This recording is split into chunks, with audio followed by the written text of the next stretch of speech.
Salut à toutes et à tous, bienvenue dans Top Sport. Elles l'ont fait, les volleyeuses mulhousiennes sont championnes de France. 25 victoires en 26 matchs cette saison. Les Alsaciennes ont survolé la saison en allant décrocher le titre chez leur dauphine Béziers ce week-end. Récit d'un jour de sacre car nous y étions avec Marine Tis.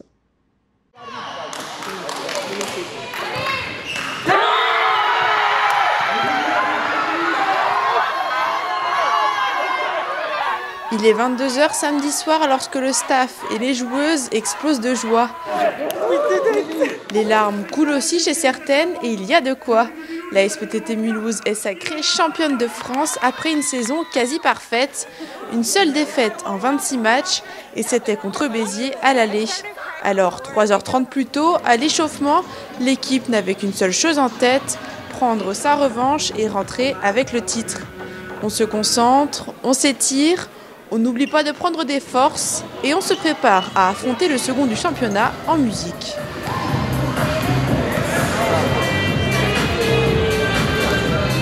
Quelques minutes plus tard, cet échauffement fait ses preuves puisque les Mulhousiennes remportent le premier set 22-25.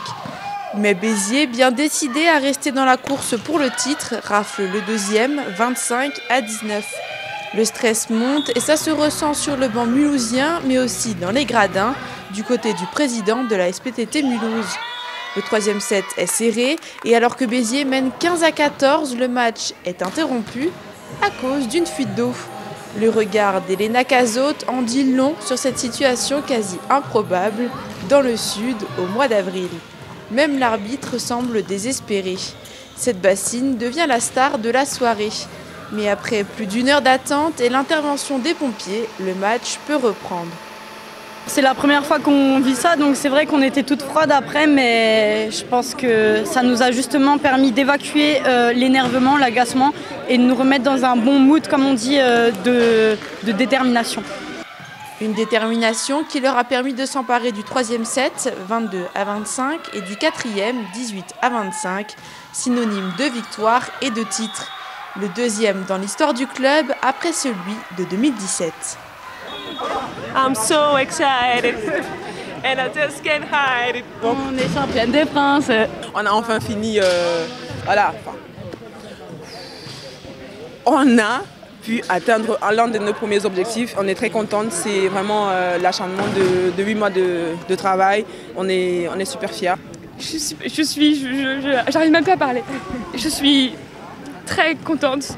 Voilà, c'est le deuxième titre avec Mulhouse dans ma carrière et je suis fière de cette équipe parce que c'est une belle équipe cette année. C'était très compliqué avec le Covid et voilà, on n'avait pas notre public avec nous et voilà, on a eu énormément de matchs, mais on a une équipe qui a tout le temps avancé ensemble et je suis fière de ça et je suis fière de ce qu'on a accompli.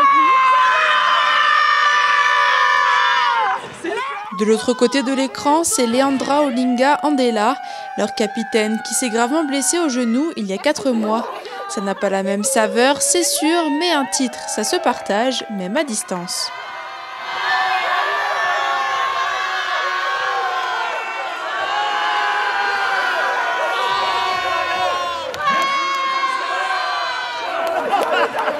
François Salvani, l'entraîneur, n'en revient pas.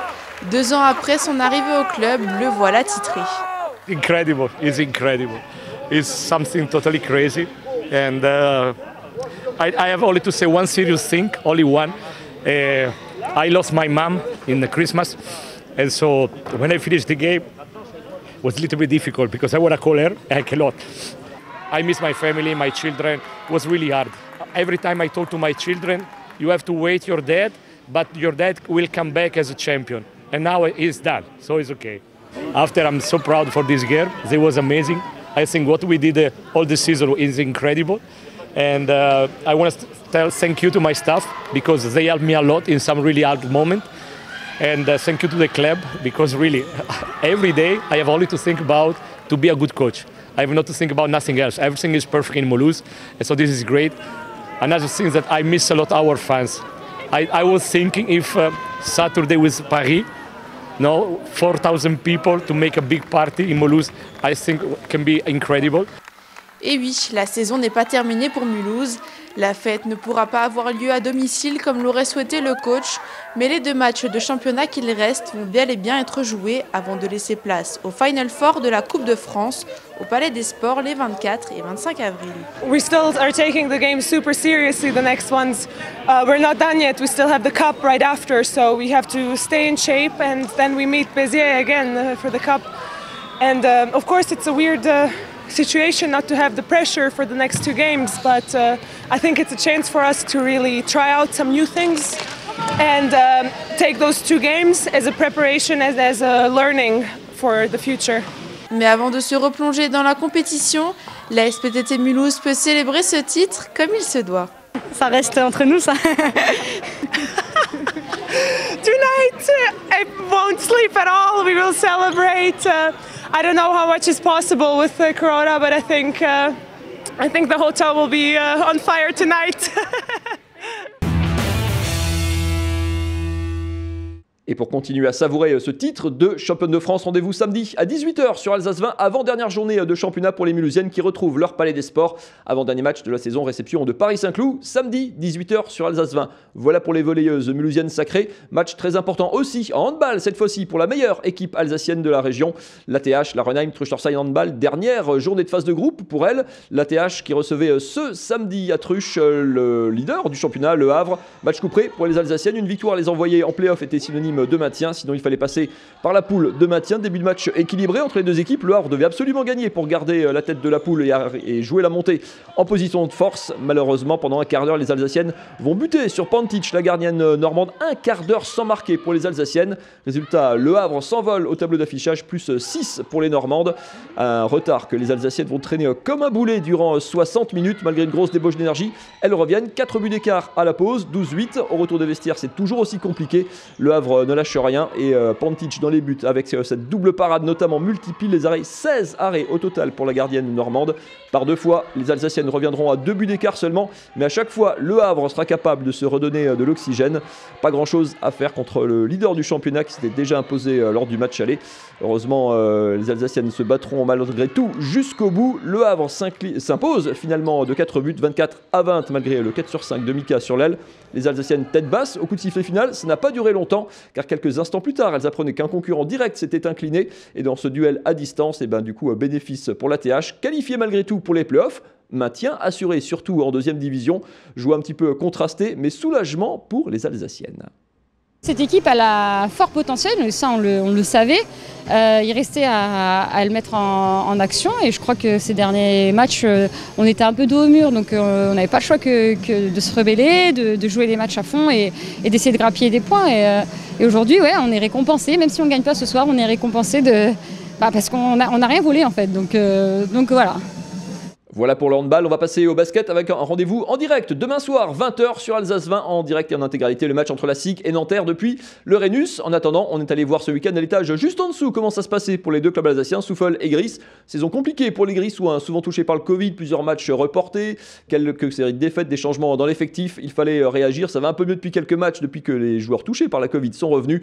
Direction la Forest Arena où les Grissois recevaient Paris en noir, club jeune mais ambitieux qui vise la montée, club de haut de tableau. Et emmené par le vétéran, vous l'avez peut-être reconnu, Amarassi, toujours extrêmement affûté, le double champion de France, ancien de Lasvel, de Limoges, de Monaco, enfin du Mans surtout. Amarassi, 19 points encore vendredi soir, 22 d'évaluation, meilleur éval et meilleur scoreur de la partie. Gris qui a du mal dans cette première mi-temps, 14 petits points inscrits dans le premier quart, c'est assez loin de leur standard offensif habituel. À peine mieux et même pas mieux, 14 points également dans le deuxième pour Kevin Dinal et ses partenaires. Résultat, Paris à 15 points d'avance assez facilement, 11 points d'avance à la mi-temps, 39-28. C'est toujours compliqué en début de deuxième période parce que l'amiral Amarassi a toujours ses jambes de 20 ans et monte au dunk. Mais Gris va progressivement grignoter son retard, d'abord en trouvant de l'énergie en défense à l'image de ce contre et puis en trouvant enfin de la réussite en attaque à 3 points, pas toujours mais il y a toujours dans la raquette Brandon Edwards notamment et Kevin Dinal qui font du bien. Gris qui grignote, Joseph Franck qui trouve du sang-froid et des gros shoots en fin de match, Gris qui égalise, qui revient à hauteur, qui passe même devant Hugo Robineau, le petit mouvement et Kevin Dinal en deuxième lame, 14 points points, 11 rebonds. Beaucoup de sang-froid, surtout pour les Grissois. 10 sur 10 pour Adamovic au lancer franc, 16 sur 17 pour l'équipe quand tout s'est joué. Et Gris qui réalise un superbe comeback pour venir s'imposer de 5 points et faire tomber Paris. 4e victoire en 5 matchs pour les Grissois qui se donnent de l'air, vous le voyez sur ce classement, avec Souffle également qui s'est imposé contre Poitiers. De l'oxygène pour les 2 clubs alsaciens qui prennent de l'air, donc sur les 4 équipes de bas de tableau. Ça va mieux pour les clubs de Pro B. On verra demain soir en direct 20h, donc si ça va mieux pour la SIG. Ce sont donc vos 2 rendez-vous sport de cette semaine en direct sur Alsace 20. SIG Nanterre demain mardi soir à 20h. SIG ASVTT Mulhouse Paris Saint-Cloud en volée samedi à 18h. 2 événements en direct avant la finale à 4 de la Coupe de France de volley. Ça sera le week-end prochain, toujours sur Alsace 20. Voilà pour ces très beaux rendez-vous sport. Dédicace encore à cette superbe équipe de l'ASVTT Mulhouse. Championne de France de volley, c'était l'événement de ce week-end. On se quitte avec quelques images encore de la joie des Mulhousiennes. Excellente soirée à toutes et à tous. Salut.